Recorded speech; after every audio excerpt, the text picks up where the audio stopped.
Well, he was asking quite a few questions. Actually, he did very well in asking questions, finding out what your needs and wants were, uh, which he could have bypassed a lot of those questions. So that was good. Okay, good. All right. Okay, good. What else? It was pretty conversational, but Yeah, no, he was very, very conversational. Asked some good questions. Tried to find out about me. I felt like he was trying to find out if he could help me, which was good. So that was good. What can you work on? well, Maybe you could work on smoothing it out just a little bit. Any particular areas?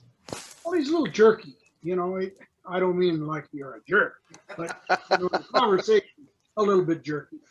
Okay. All right. Okay, good. What else? when he first called you and introduced himself, he says, "I'm a local agent," which is okay, probably, but what kind of agent? Okay, local real estate agent. Okay, good. Yeah, he should have said something like that. Okay. And when you asked him what his goal was for a month for passive income, he said $50,000, and you went, "Well, wonderful." Oh yeah. Yeah. There was nothing there. Right. Yeah. Yeah. And that's coming from Joe. Trent. So, Trent, Work on. Yeah. Well, I didn't. You didn't seem very interested in my goal. 50,000. The other thing is you didn't ask me what I was on target for yet. I mean, so if you continue on the way you are 10 years from now, where will you be? And I would have said, well, it looks like right now we're quite a ways off. We might only hit 20. And so you'd like to be at 50, but right now, based on where you're going, is you might hit 20.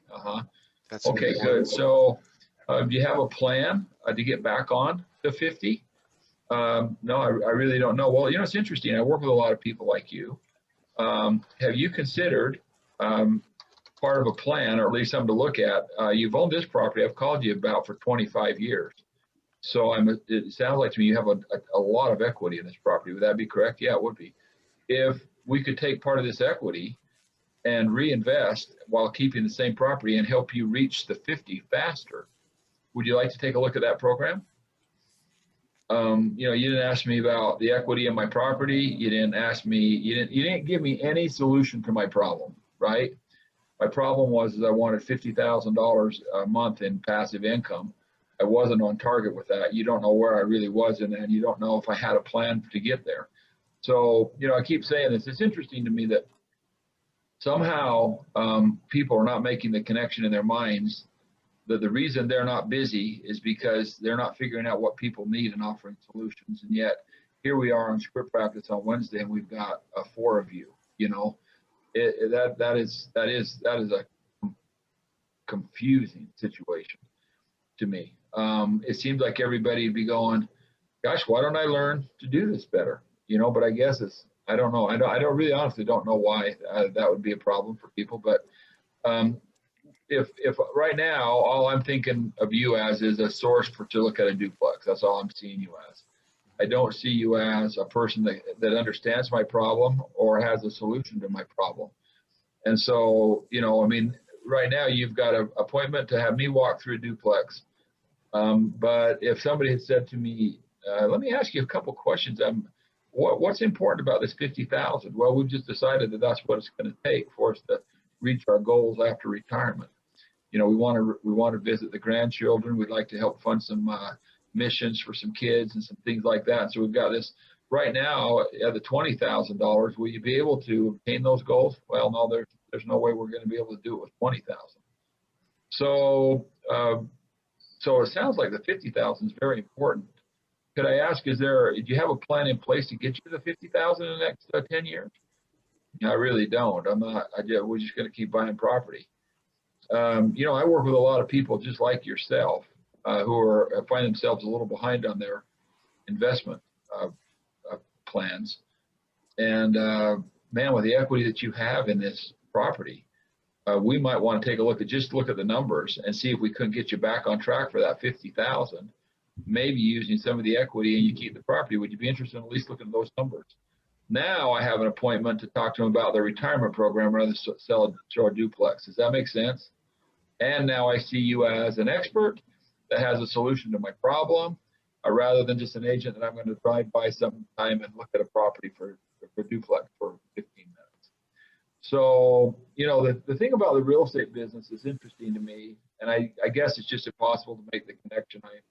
I'm guessing. I mean, I think I've thought for a lot of years, why don't people engage into this program? And the answer is because they don't have to. They have enough income that if they don't make any money, they're okay, so they don't engage. You know, they've got a spouse working, or they've got something, they've got some other source of income. But if you find somebody that said, hey, look, I really like to take listings, I understand long term, this business is about, can I have a couple of great conversations a day to add some people to my database? And then when I work with them, provide a service that's so outstanding that they would never think of going anywhere else. So that 5 years from now, people are coming to me in large numbers, so I don't have to go beat my head against the wall every day to go find listings. That's the business. That's how the business works. But how it works for a real estate agent is, well, I gave it 6 to 8 months.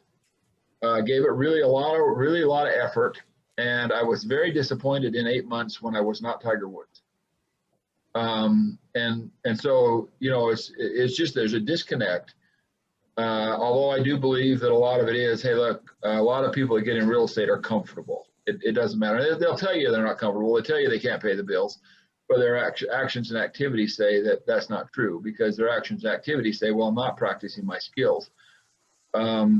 We all know that my personality is not going to be an upbeat, fun, happy personality. We all know that.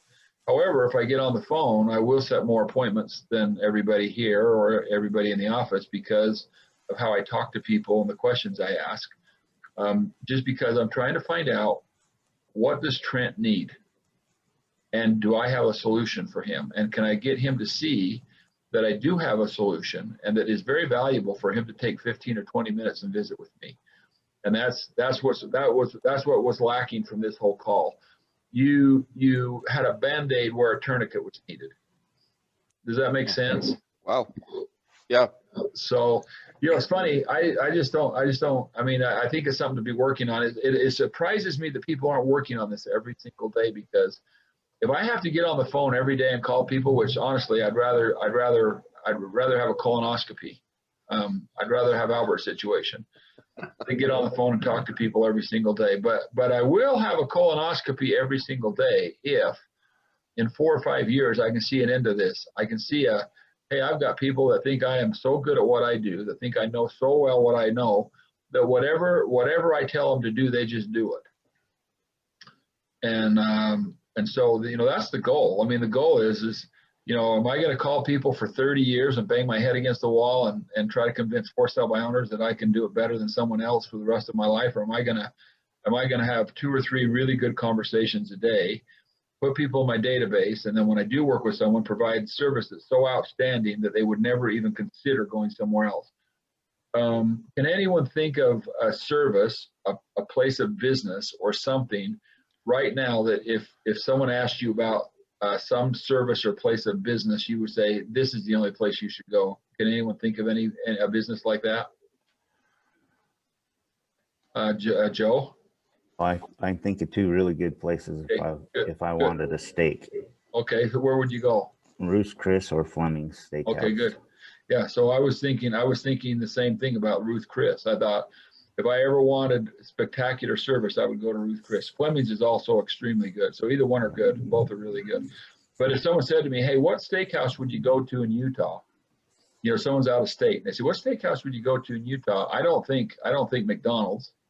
No. You know, I don't think Chili's.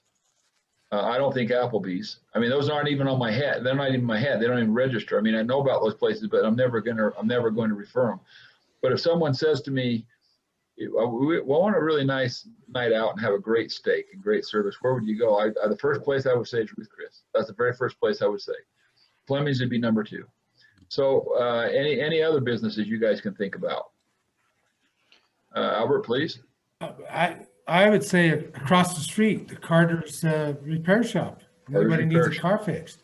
Yep, you go across there, leave the car, and they fix it, right? Yep, good place.